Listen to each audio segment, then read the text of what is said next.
Assalamualaikum warahmatullahi wabarakatuh.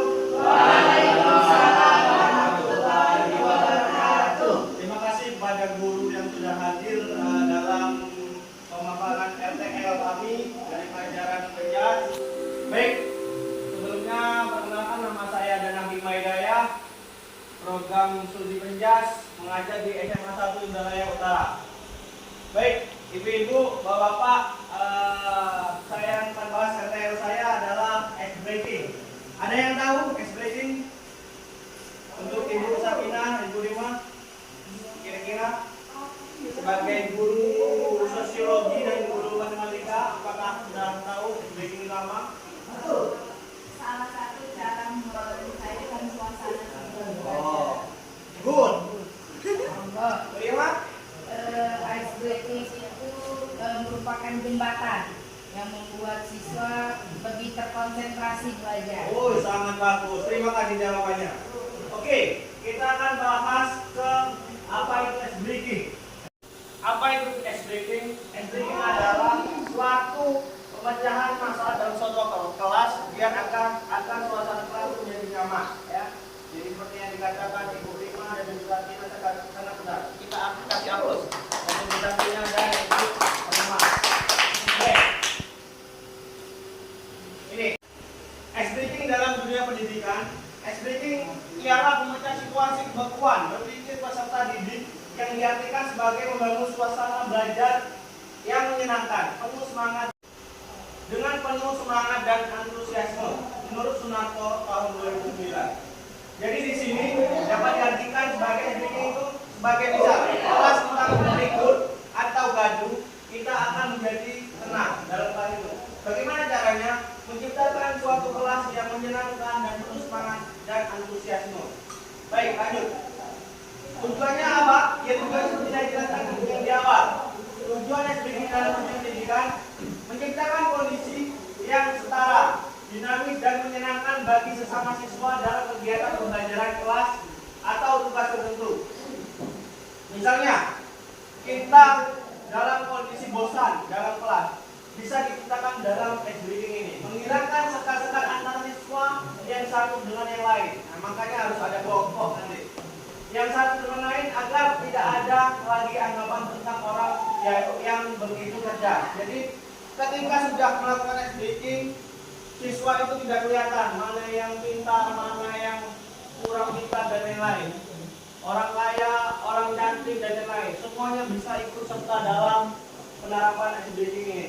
Baik, kita lanjut. Kelebihan dan manfaat atau dari ice breaking. Yang pertama, dapat digunakan secara spontan atau terkonsep. Ya, maksudnya spontan itu langsung. Ketika suasana gaduh di dalam kelas, kita bisa melakukan ice breaking langsung tanpa konsep atau terkonsep. Terkonsep itu yaitu kita susun dari awal sebelum melakukan pembelajaran, kita susun ice breakingnya agar menyenangkan. Yang kedua, membuat suasana kompak, menyatu dan menyenangkan. Jadi dalam ice breaking ini suatu kelas akan bisa menjadi lebih kompak, menyatu dan menyenangkan. Yang ketiga, membangkitkan semangat belajar. Kita ibaratkan seperti guru mengajar disuruh menyatat dari A, B, C, D, maka dia akan bosan. Bagaimana jika dilakukan dengan breaking? Itu akan menimbulkan rasa semangat untuk belajar. Macam-macam breaking, ya. Kita tentukan yang pertama yel, bisa tepuk tangan, bernyanyi, gerak badan, 5 game, 6 storytelling, 7 otak, 8 tebak-tebakan, 9 berhitung, ya. Menurut ibu-ibu dan bapak-bapak, khusus Ibu Rima dan Ibu Sakinah, ketika melakukan pelajaran sosiologi dan pelajaran matematika, bagaimana ice breaking yang kalian lakukan? Boleh Ibu Sakinah jawab? Pertama saya mengenali karakter peserta dulu, disesuaikan dengan mata pelajaran saya. Jadi saya mencari ice breaking yang kira-kira melatih konsentrasi. Karena untuk pembelajaran yang materinya cerita itu butuh konsentrasi untuk menyerap materi. Baik, untuk Bu Rima? Sebetulnya saya sangat tertarik dengan materi yang diberikan Pak Danang ya. Masalah ice breaking, sepertinya memang saya harus belajar banyak nih dari Pak Danang nih. Karena matematika itu kan cenderung membosankan untuk siswa-siswa yang kemampuannya lebih kinestetis, yang suka bergerak. Tentu saya membutuhkan inspirasi sepertinya dari Pak Danang untuk bisa saya terapkan di kelas pembelajaran matematika agar tidak membosankan. Mungkin Bapak bisa menjelaskan ke kami contoh ice breaking di Penjas. Baik. Jadi penerapan ice breaking dalam proses pembelajaran. Yang pertama, ice breaking tidak selalu memakai durasi yang lama, ya, sehingga tidak memakan waktu banyak pada proses pembelajaran yang sedang berlangsung. Ya, jadi proses ice breaking itu ada dua. Yang pertama, yang berhubungan dengan pelajaran. Yang kedua, tidak berhubungan bisa juga, tapi tidak boleh memakan waktu yang banyak karena bisa menyita pembelajaran. Yang kedua, supaya berproses kegiatan pembelajaran menghasilkan suasana kelas yang menyenangkan, membuat siswa nyaman, bersemangat, dan meningkatkan motivasi belajar, guru dapat menerapkan ice breaking pada saat pembelajaran berlangsung dengan menempatkan di waktu yang tepat. Ya, jadi bisa di akhir pembelajaran, bisa di tengah-tengah pembelajaran, bahkan di awal pembelajaran. Ya, itu tergantung suasana dan kondusif pada saat kelas. Kelemahan ice breaking, pendidik dituntut kreatif, ya. Yang kedua, siswa peserta yang sulit diatur dan malu cenderung introvert. Yang ketiga, ice breaking yang berlebih dapat menghamburkan tujuan pembelajaran. Makanya kita sebagai guru harus menerapkan yang namanya ice breaking secara bagus. Kesimpulan, ice breaking merupakan suatu kegiatan yang disarankan untuk dilakukan karena dapat mengoptimalkan proses pembelajaran. Di dalam kegiatan ice breaking yang dilakukan harus memberi dampak positif bagi para peserta didik. Ya, jadi untuk contoh, ya, saya boleh maju Ibu Sakina dan Ibu Rima. Ya, kita akan menerapkan ice breaking secara Tiga. baik.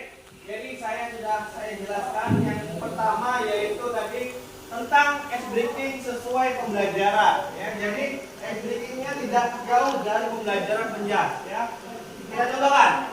Ini sebagai bola mutiara. Ya, kita kasih ke Ibu Rima satu dan Bu Sakina satu. Boleh di sana Ibu Sakina? Ya, satu baris boleh, satu baris dua. Oh, samping boleh. Seperti itu. Jadi bagaimana caranya Ibu Sakina dan Ibu Rima bisa memasukkan bola mutiara itu ke dalam ring ini? Ya, ketika memasukkan bola ke dalam ring ini mendapatkan poin 3. Paham? Poin 3. Tapi kalau tidak masuk ke dalam ini poinnya 0. Ya. Tetapi dengan syarat. Yang pertama, saya akan memberikan pertanyaan-pertanyaan yang berhubungan dengan Penjas. Itu adalah poin murni. Ya, poin tambahan. Misalnya tidak bisa jawab poinnya 0. Oke, pertanyaan 1. Siapa pelatih sepak bola Indonesia? Angkat tangan. Angkat tangan dulu. Ulangi. Ulangi. Ya. Oke, angkat tangan dulu. Siapa pemain sepak bola Indonesia? Marcelino. Marcelino siapa? Katina.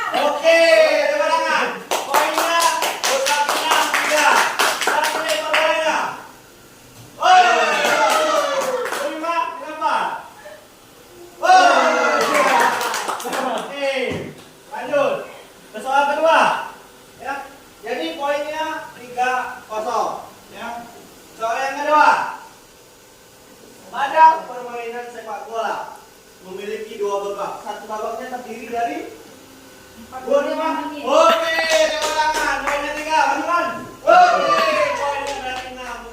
Sudah 5. Oke, poinnya 6. Seperti itu. Apakah menyenangkan? Oke, duduk kembali. Terima kasih. Jadi seperti itulah ice breaking itu. Jadi sesuatu yang melakukan pendinginan tetapi otaknya fresh ya. Jadi bukan hanya memasukkan bola, tetapi harus berpikir bagaimana materi yang akan diajarkan. Apakah paham kita tidak? Jadi Bu Rima, ada pertanyaan lagi dari yang lain? Ada? Oke, mungkin sekian. Terima kasih. Saya tutup. Wassalamualaikum warahmatullahi wabarakatuh. Waalaikumsalam.